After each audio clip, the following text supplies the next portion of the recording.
Բարի երեկո սիրելի հեռուստադիտողներ, Գեղամա եթերում ազգային դիմագիծն է, այսօր երկուշաբթի է, մենք դարձյալ եթերում ենք։ Վերադարձ արմատներին։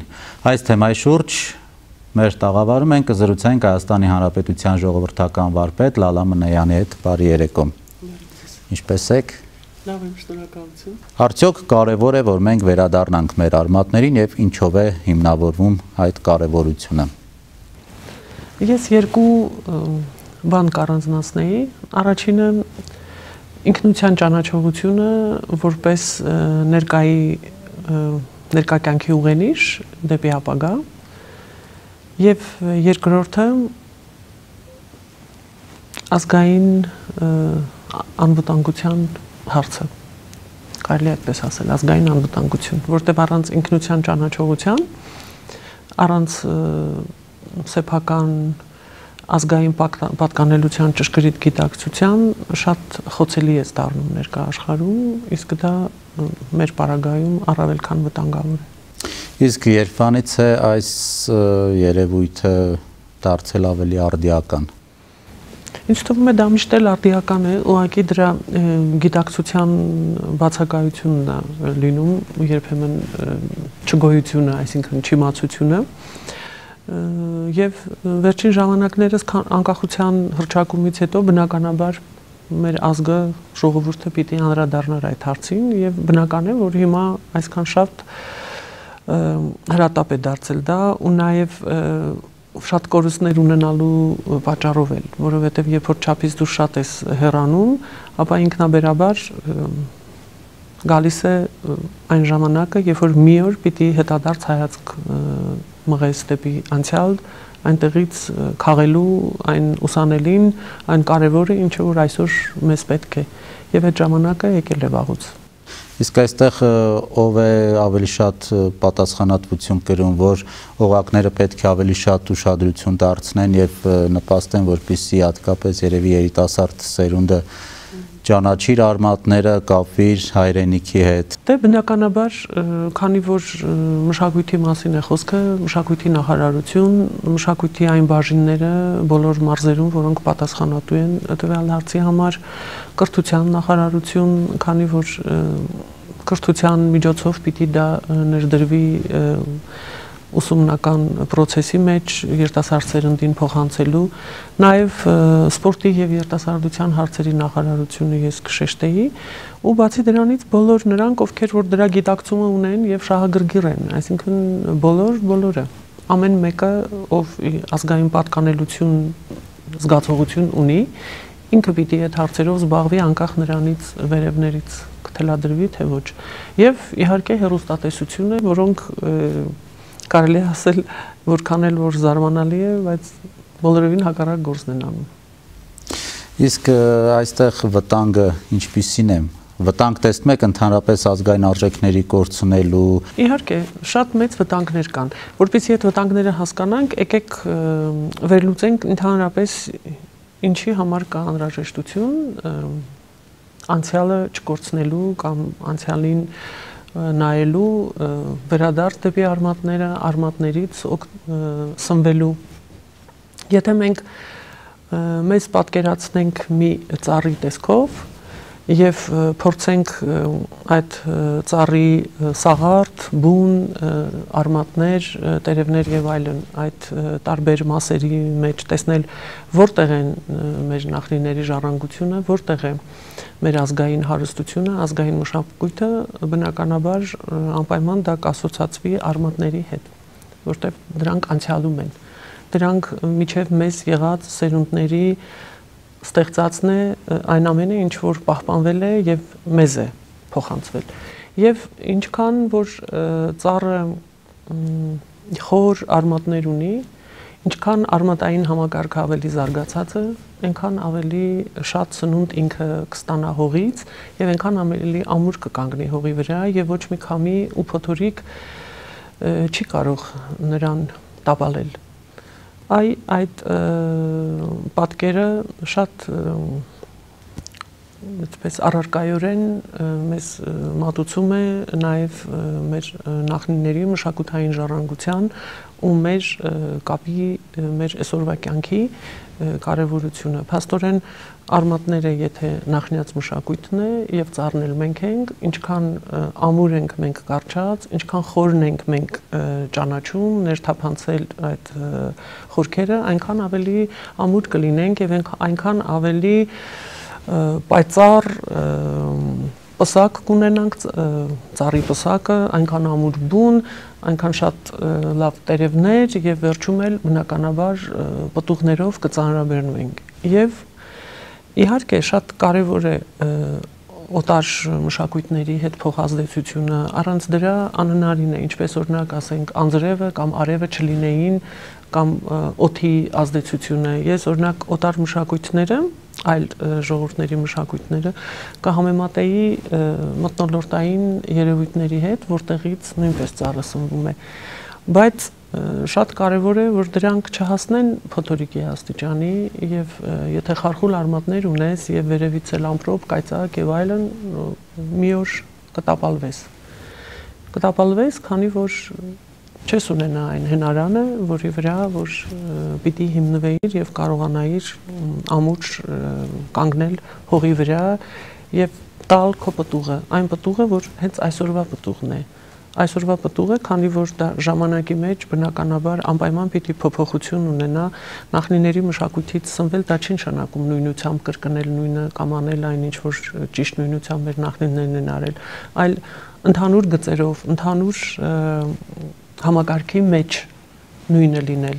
բայց ստեղծագործել նորովի, նոր ժամանակներին համապատասխան, նոր իրադարձությունները հաշվի առնելով։ Գրողը լինելով մշակութային ժառանգության եւ մշակութային կյանքով ապրող մի ազնվորություն, ինչ է կարծում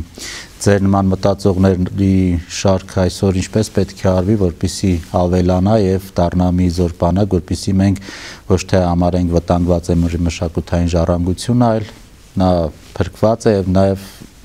հոգետարու մշակույթի պահպանության, մշակութային արժեքների ամենատարբեր միջոցառումներ, կրթական ծրագրեր, տարբեր նախագծեր, այդ ձեր նախագիծը, որ կա վերադարձ արմատներին, ես կարծում եմ, որ դա շատ մի կարևոր նախագիծ է, որը հովանավորների շնորհիվ այսօր իրականություն է դառնում եւ այն ուսուցիչները կամ մասնագետները, որոնք այսօր գալիս են սովորում են, նրանք կարող են դա փոխանցել իրենց աշակերտներին եւ ով գիտի, որ ինչ փոփոխություններ կլինեն, չէ՞ որ ես մի շատ սիրելի արտահայտություն ունեմ թիթեռնիկի էֆեկտ, երբ որ որպեսզի հասկանալի լինի, բացատրեմ, եւ դա մի պատմվածքի մեջ Ռեյ Բրեդբերի, երբ որ գնում են անցյալում ընդհանրապես մի թիթեռնիկ են տրորում եւ երբ որ հետ են գալիս ներկա, ապա այդ ներկայում սարսափելի փոփոխություններ են տեղի ունեցած լինում, ընդհանրապես մի թիթեռնիկի պակասության պատճառով։ Դե հիմա պատկերացրեք, եթե դա մի թիթեռնիկ չի, այլ մի մեծ նախագիծ է կամ փոքր, այսինքն չափերից կախված, ինչքան շատ մեծությունը մեծ, այնքան ավելի էֆեկտիվ եւ այնքան ապագայում ինքը ավելի շատ արդյունք կտա։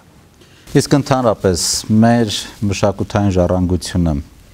ինչպիսին է, շատ են կորցրել, այս պահին վտանգը ինչպիսին է, ինչ պետք է արվի, որպեսզի նաև փրկվի։ Ամենակարևորը, որ տեղի ունեցել աշխարհայացքային կամ մտածողության փոփոխություն։ Դա իհարկե միայն մեզնով չի, ամբողջ աշխարհում է դա դիտարկվում, բայց մեզանում առավել եւս, քանի որ մենք կարելի է ասել մի 180 աստիճան շուռ ենք եկել այն մտածողությունից, որ ունեին մեր նախնիները, բոլորովին հակառակ ուղղության։ Եթե ըստ մեր նախնիների աշխարհայացքի աշխարհը մի տուն էր, մի ամբողջություն եւ յուրաքանչյուր մարդ մասնիկ լինելով ինքը պիտի այդ տան համար իր մասնակցությունը բերեր, տան կայացմանը, նրա նիստուկացին, ամեն ինչին, բոլոր իրադարձություններին, ապա այժմ ամեն մեկը աշխատում է այդ տնից ինչքան հնարավոր է պոկել իր բաժինը եւ չտալ ոչինչ։ Այսինքն սպառողական հոգեբանություն հակառակ այսպես ասած անշահախնդիր կամ նույնիսկ պատասխանատու շրջապատի նկատմամբ պատասխանատու վերաբերմունքի։ Այդ երկու հակակշիռներն են, որոնք շատ վտանգավոր են եւ կարող են աղետալի հետևանքների հանգեցնել։ Եվ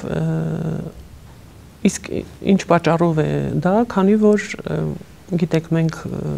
տեխնիկական առաջընթաց ենք ապրել, ասենք 200 տարի, 300 տարի առաջ սկսված տեխնիկական առաջընթացը, անցել ենք խորհրդային տոտալիտար ռեժիմի տարիներ եւ այդ ընթացքում չափազանց շատ կորուստներ ենք ունեցել, որոնք այսօր իրենց այսպես ասած հետևանքներով զգացնել են տալիս։ Տեղի է ունեցել մտածողության փոփոխությունը, տեղի է ունեցել արժեքներից կամ աշխարհայացքից հրաժարվելու, մոռանալու, չգնահատելու պատճառով։ Եթե մարդը գիտի, որ ինքը հոգի ունի եւ կա տիեզերքի արարիչը կամ կառավարիչը, ապա դա դրանից բխում է մի մտածողություն, որը հակակշիռ է բոլորովին այլ, այսինքն աթեիստական, նյութապաշտական, որ միայն այս նյութական աշխարհն է եւ դրանից հետո ոչինչ, հոգի չկա, ինչ հոգու մասին է խոսքը, ինչքան ուզում ես, ինչքան կարող ես կերխմի, քեֆարախ աշխորոված եւ այլ հաճույքների վայելում եւ այլն։ Եվ դա է կյանքը, եթե դա ես դնում մի կողմ եւ մյուս կողմում հոգու մասին մտածելը, ապա բնականաբար հակառակ պիտի մտածողությունը առաջ գա։ Եվ քանի որ մենք, այսպես ասած, անկախության տարիները ունենք արդեն եւ ի վիճակի ենք, այսինքն կարող ենք նաեւ վերադառնալ այն ակունքներին, որտեղից որ մեր նախնիները մշտապես ստացել են իրենց սնունդը, ապա մենք ի վիճակի ենք նաև փոփոխության ենթարկելու մեզ որպես անհատ, որպես հասարակություն եւ որպես ազգ ու ժողովուրդ, որպեսզի լիարժեքորեն իրականացնենք նաև այն առաքելությունը, որի վերուստ Աստված տվել է մարդուն եւ ընդհանրապես յուրաքանչյուր ազգի։ Շնորհակալություն, հուսանք որ կգա ժամանակը, որ մենք կխոսենք ոչ թե վտանգված է, այլ ձեր լավատեսությամբ մենք կունենանք բազմաթիվ հաջողություններ մեր մշակութային կյանքում։ Կարծում եմ, որ ազգային մշակույթի պահպանության կարևոր նախադրյալ ստեղծվել այսօր Գեղարքունիքի մարզում, հետաքրքիր է ձեր վերաբերմունքը ընդհանրապես ազգային պարի պահպանության, ազգային պարի երևույթի այսօրվա այս շարժը, որ սկսվել է Գեղարքունիքի մարզում եւ միգուցե կոչ մեր բնակիչներին, ովքեր դեռ չեն կողմնորոշվել, արդյոք կարևոր է ազգային պարը, պետք է պարեն մեր ազգային պարերը, ձեր խոսքն եմ ուզում այս պահին մեր հեռուստադիտողին ըղեք։ Ես ողջունում եմ այդ նախագիծը, հրաշալի մի նախաձեռնություն է եւ ցանկալի կլիներ, որ բոլոր մարզերում նման նախաձեռնություններ առաջ գային։ Իսկ ազգային պարի մասին պիտի ասեմ, որ դա մեր ազգային դիմագիծն է։ Եթե այսօր աշխարհում մենք կանք որպես տեսակ, որպես հայ, մեր մշակույթով, մեր խոսքով, մեր լեզվով, դրա մեջ մտնում է նաև պարը, դրա մեջ մտնում է նաև երգը։ Իսկ ո՞րն է մեր երգը, ո՞րն է մեր պարը։ Արդյոք այն ամենը, ինչ որ մատուցվում է հեռուստատեսությամբ, տարբեր աստղիկների կատարմամբ, արդյոք դա է։ Ես կառաջարկեի մեր հանդիսատեսը կամ ընդհանրապես ունկնդիրը անդրադառնար այդ հարցին եւ նայեր, արդյոք լատինաամերիկյան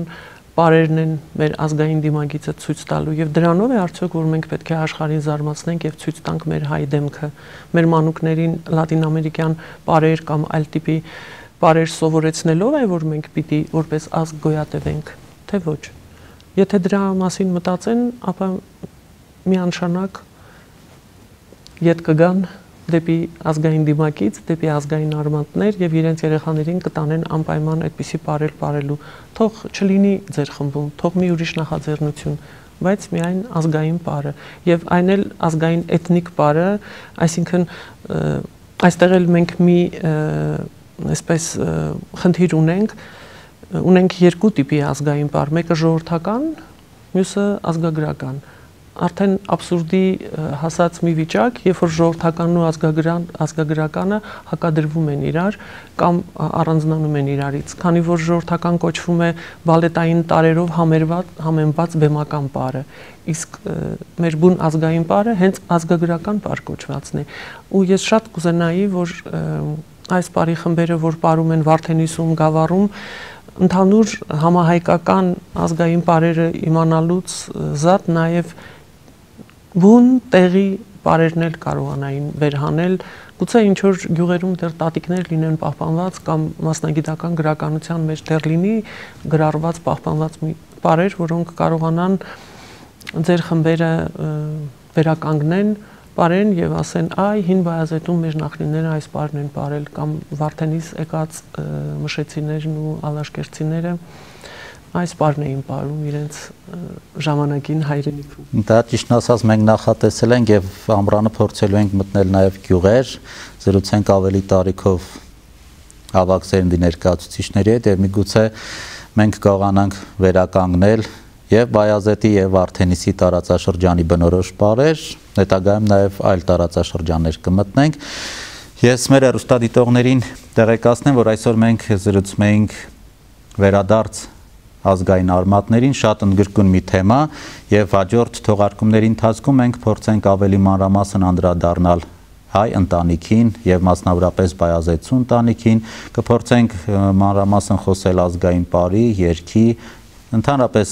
հայ տեսակի մասին, նիստուկացի, դրանք կլինեն մեր առանցքային թեմաները եւ հուսով ենք, որ մենք բարբերաբար կհանդիպենք Տիկին Մնայանի հետ եւ բազմաթիվ տեղեկություններ կստանանք եւ որն էլ կնպաստի, որպեսզի մենք կերտենք իրոք ազգային դիմագիծ։ Պատրաստ եմ իմ կարեցածի չափով։ Շնորհակալություն։ Շնորհակալ եմ հրավերի համար, հաջողություն ձեզ, տեսություն։ Տեսություն, իսկ ես հիշեցնեմ, որ Գեղամա եթերում ազգային դիմագիծն էր, մենք կհանդիպենք հաջորդ երկուշաբթի։